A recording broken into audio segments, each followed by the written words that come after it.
What is happening, gamers? This is Bradley here and welcome back to another news roundup. So today was the day for Nintendo's digital event, and let's just say that it was pretty stinking awesome. Almost every single game that was mentioned during the digital event was for the Wii U. That's what I'm talking about. First things first, Aonuma introduced the next original Zelda game for the Wii U, and we got our first look at the in-game engine. Now we didn't get to see a whole lot of it, but what we saw was, to put simply, awesome. The art style seems to be a combination of both Skyward Sword and the Wind Waker, which I'm all for, since I totally prefer the colorful cartoony Zelda rather than the dark gritty Twilight Princess. Aonuma also wants to change up the conventions of Zelda with this new entry, and one way they plan to do that is with a giant open world with areas that you can get to from virtually any direction, so you're not just being guided down one straight path. So if you see some mountains far off in the distance, you can make the trek over there, so it's basically like Skyrim meets Zelda, which is something that some fans have been hoping for. We also know now that Zelda Wii U will be releasing in 2015, and if I had to guess, it will probably be releasing at the end of 2015. On into some Smash Bros. News, we now know that the 3DS version will be releasing on October 3rd, and the Wii U version will be releasing in holiday 2014.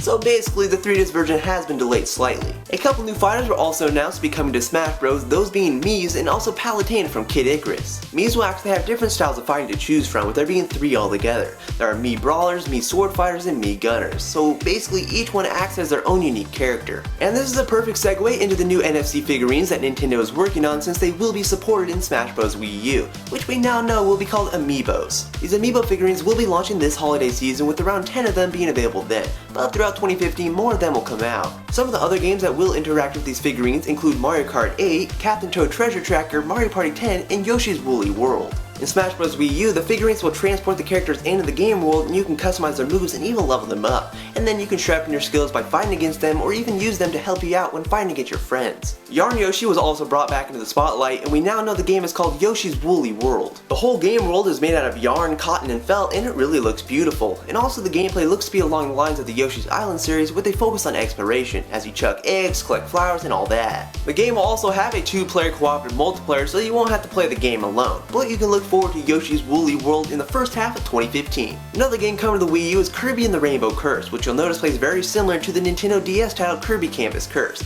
but the main difference is that it's a stop-motion claymation world. And this brand spanking new Kirby adventure is slated to release sometime in 2015. Now, one of the highlights of Super Mario 3D World were the Captain Toad levels, so it was nice to hear that Nintendo's planning to release a full-blown Wii U game that centered all around Captain Toad. Captain Toad Treasure Tracker will feature bigger levels, bigger enemies, and new actions, and Nintendo's even planning to release this game at retail stores in the holiday of 2014, and it looks pretty fun. Now, one thing that people have wanted from Nintendo is a brand new IP, and they have done that with their upcoming Wii U title Splatoon. Splatoon is a 4-on-4 online multiplayer action game where you get dropped into an arena and try to cover up as much ground as you can with your team's ink. Each character will also be able to change into a squid and travel through their own team's ink so that they can navigate through the arena faster and ultimately cover more ground in their ink.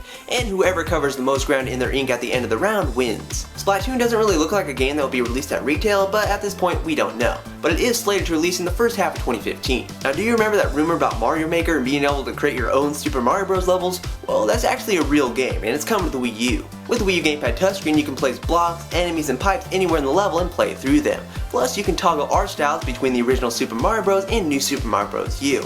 And you can look forward to this game in the first half of 2015. Also coming to the Wii U in 2015 are 3 games coming from Shigeru Miyamoto that utilize the Wii U gamepad. These include Star Fox, Project Giant Robot, and Project Guard. In Star Fox, the Wii U gamepad will show a cockpit view of the R-Wing fighter, and you can also instantly switch between the R-Wing and Landmaster with the press of a button.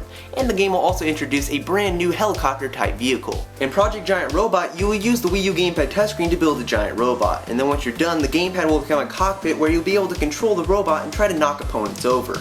And it will also use a combination of both button and motion controls. In Project Guard, your goal is to stop a robot invasion using a security system of 12 cameras, and you will mount these cameras around the perimeter before the invasion, and then monitor all 12 as the robots invade. Plus, the cameras can shoot lasers, so you're going to need to search and shoot quickly if you want to survive the onslaught. So Project Guard is basically a tower defense game. And to run quickly through some other news, Pokemon Omega Ruby and Alpha Sapphire will be releasing in the United States on November 21st, Professor Layton vs. Phoenix Wright Ace Attorney will be launching on August 29th, Fantasy Life will be coming to the United States on the 3DS on October 24th. Monolith Soft's X is now known as Xenoblade Chronicles X and it's been delayed to 2015. Midna and Zelda have been announced as playable characters in Hyrule Warriors, and also Mario Party 10 is coming to the Wii U in 2015. Now there definitely was more that was announced for Nintendo at E3 2014, but I'm going to stop there because I've already covered a lot of ground. And if you want to check out a press release of all the things that Nintendo has announced, there will be a link in the description below. But that will bring us to the end of the news roundup. If you like what you saw, please give it a thumbs up and add your favorites and all that good stuff. And you can stay tuned for more news videos, video reviews, and that's on Miiverse episodes in the future.